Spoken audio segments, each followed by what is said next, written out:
Imagine an interview meticulously designed to humiliate, a moment when every question is a trap waiting to be sprung. But what if the guest turns that trap into a defining moment of truth? In this story, a seasoned reporter's aggressive tactics collide with unyielding integrity, and the outcome leaves an entire nation rethinking the power of honest dialogue. Before we dive in, please subscribe to our channel, hit that like button, and share your thoughts in the comments below. Have you ever witnessed a moment when truth silenced controversy? Let's get into this incredible story. Under brilliant studio lights that reflect off a sleek glass table, the stage is set for what appears to be a classic ambush interview. In a bustling TV studio, the atmosphere is charged with anticipation. A live audience, half eager fans, half skeptical critics, fills the room as veteran journalist Rachel Simmons takes her seat. Known for her no-nonsense approach, Rachel is prepared for a night of rapid-fire questions designed to make her guest, Donald Trump, stumble. Trump, dressed in a dark suit with his signature red tie, exudes his customary confidence as he settles into his chair. He's no stranger to tough interviews. In the past, he's weathered relentless jabs that turned scandals into viral sound bites. Tonight, however, the stakes are higher. The network has hyped this as an exclusive episode of the Franklin Hour, promising a bold discussion on the state of the country. But underneath the surface, everyone knows this interview has been engineered to provoke.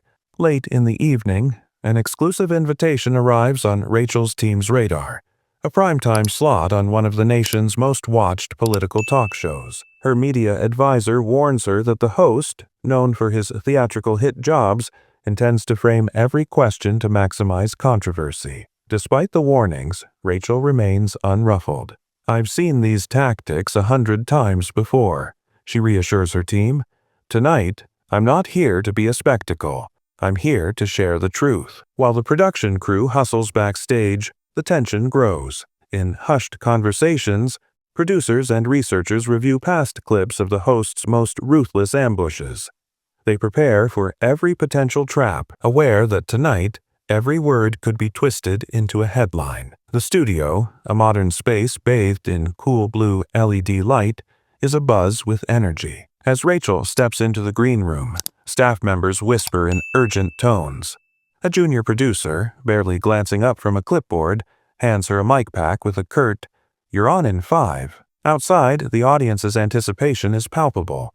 The stage is perfectly arranged, 2 leather chairs facing each other across a glass table, with cameras capturing every angle. Soon, the live feed switches on, and the countdown begins. In that moment, every eye is fixed on what is about to unfold. The host, Elliot Franklin, a liberal commentator celebrated for his cutting remarks, opens the segment with practiced bravado. "Good evening, ladies and gentlemen," he declares, his tone oozing with confidence. "Tonight we have a very special guest.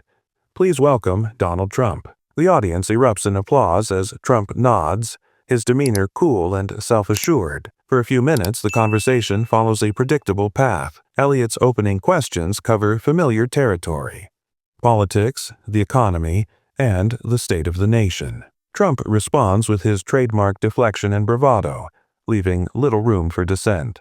Then, Elliot shifts gears with a seemingly casual remark that carries a hidden charge. "Mr. President, let's discuss your personal life for a moment. Tell me, do you ever regret your choices? Perhaps even the decision to marry?" A hush falls over the studio. The question is sharp, designed to corner Trump by linking his personal decisions to his public image. It's a question Elliot has used before, but tonight it's different. The audience senses the setup. Cameras zoom in on Trump's face as he processes the query. For a moment, tension thickens. Trump's confident expression falters as the trap's weight settles in. Elliot leans forward, certain that his ambush will force a slip. But what happens next defies expectation. Instead of reacting defensively, Trump allows a long, measured pause to fill the silence. His eyes narrow slightly, and then, without a trace of anger, he replies, "I've built my life on my own terms. If you're asking if I regret a decision made out of love and conviction, I would say that regret is for those who let others dictate their path." The audience gasps. Elliot's confident smirk falters as he scrambles to recover. In that charged moment, the carefully orchestrated trap crumbles. Let's be clear. Trump continues, his voice steady yet resonant. I believe in accountability, both in public service and in personal life. And I believe that the truth is not defined by sensational headlines or by your ability to twist words, but by the facts that stand on their own. The shift in the studio is palpable. The audience, which had been waiting for an attack, now erupts in applause and murmurs of approval. Elliot, desperate to regain control, flips through his notes with a growing sense of urgency. But, Mr. President, he presses, there are records, emails, and statements that suggest otherwise. How do you respond to those who say that your decisions have harmed more than they've helped? Once again, Trump leans back, exuding calm authority. Facts, he says simply, speak for themselves. I don't need to manipulate narratives or engage in petty disputes. I focus on what I know is right, and that is what matters. As his words sink in, the studio lights seem to shine a little brighter, and the audience hangs on every syllable. It's a turning point, where personal conviction meets the harsh glare of public scrutiny, and Trump stands unshaken. As the interview enters its final phase, Elliot attempts one more gambit. Let's talk about truth. Some argue that your public persona is a carefully crafted illusion. How do you prove that what you do isn't just for show? This time, Trump's response is a quiet revelation. Truth isn't about proving oneself to critics, he says slowly. It's about living authentically every single day. I don't seek validation from those who thrive on controversy. I let my actions, and the impact they have on real people, speak louder than any words could. A hush falls over the room.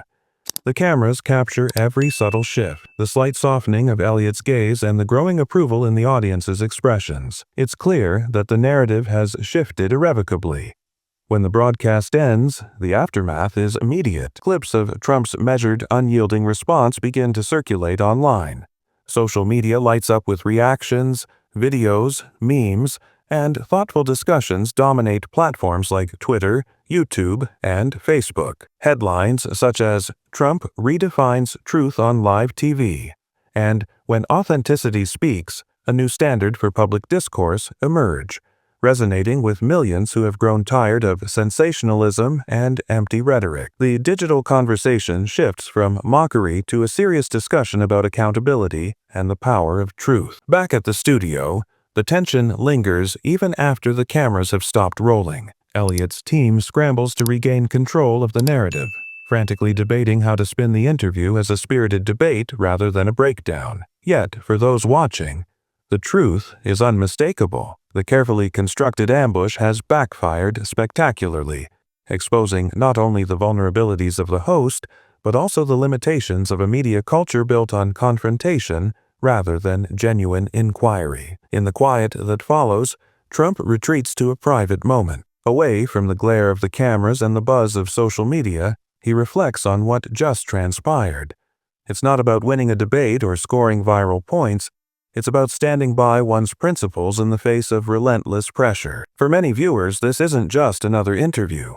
It's a reminder that true leadership is measured by authenticity and courage. The impact of that moment ripples far beyond the confines of the studio, igniting conversations about what it means to truly represent one's values. Over the following days, pundits, commentators, and everyday citizens dissect every moment of the exchange. Podcasts and news panels analyze the nuances, debating whether the incident marks a turning point in how public figures engage with aggressive media tactics. What's clear is that the digital narrative has shifted from one of manufactured spectacle to a celebration of authenticity. Critics of sensationalism find themselves questioning a system that rewards confrontation over thoughtful discussion. And amid this evolving landscape, Trump's measured approach serves as a powerful reminder that true power lies in living one's truth without fear of backlash. As the controversy settles, one message emerges from the chaos. Real progress isn't made by tearing each other down.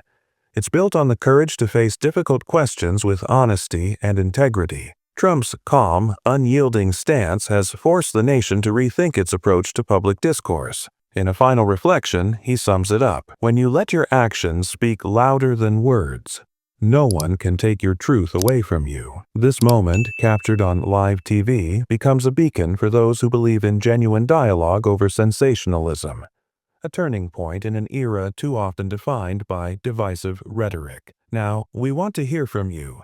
Have you ever witnessed a moment when someone's authenticity transformed a heated debate? Share your story in the comments below. Your experience might inspire others to embrace truth over spectacle. If you found this discussion as impactful as we did, please hit that like button, subscribe to our channel for more in-depth stories.